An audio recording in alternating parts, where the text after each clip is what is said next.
So who do you think Rachel's going to end up with? So I feel like there are three scenarios that we all should consider. Okay. Dr. Fred. I've broken this down. I've broken this down quite a bit. So Okay. the first scenario is that Rachel chooses Peter. Okay. But Peter is going to succumb to the pressure of knowing that he's not ready to commit, but he knows that Rachel wants the commitment at the very end of this process.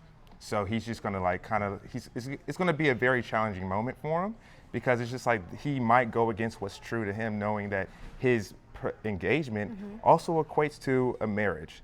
And that's something that Rachel said that doesn't necessarily mean the same thing for her. Yes. So I think Peter might fall, victim to the pressure in that whole instance, and actually go with it and just propose anyway. But maybe he would sacrifice for love. Possible. You It's know? possible that could happen. You kind of have to make some compromises. Yeah, but you also don't want to compromise on something just because of the pressure that's involved with it. I feel like much kudos to Peter for staying true to himself. It's just like, I don't want to propose to your daughter, speaking, to her mother, and saying that I like her a lot, I love her a lot, I'm falling in love with her, but it's just like, I want that time when I get down on one knee to be the only time I do that with one woman.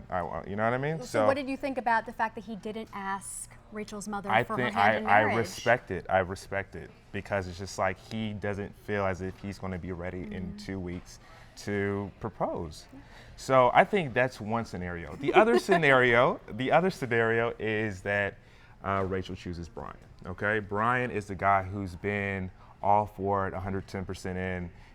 Regardless of the questioning of the sincerity from the family or from anyone else, she might just trust her gut instinct and go with the guy who she knows for sure will propose, and she'll say yes and everything. She might just go for it, right?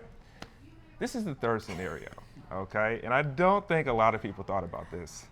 She chooses you. Stop She it. comes back. She says, I made a mistake. No, I Fred, can't.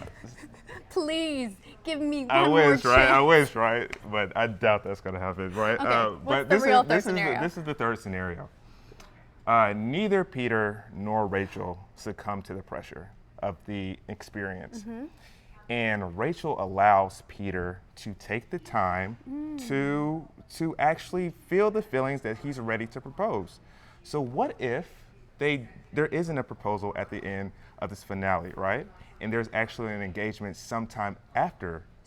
Which explains why she is engaged. She is engaged, but that doesn't necessarily mean the engagement will come. True. Do you think we'll see it on TV? I think it possibly. I don't know. That's the Okay. thing. I don't know. But I think that that's one thing that people have not considered, Okay. that maybe the engagement does not happen at the finale, but it happens at some point. Because one thing I've realized is a lot of the bachelorettes and bachelors have not, announced their engagement prior to us seeing it. Ooh.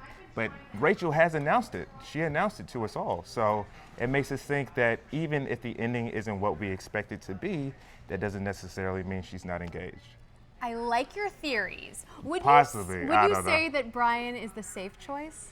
Brian is a safe choice for someone who is dedicated and wants to be engaged to Rachel. And, if Rachel's like, I don't want to get to the very end and someone is unsure of being engaged to me, then she'll just go ahead and go with Brian regardless of what anyone else thinks, All right, well, we'll have to see.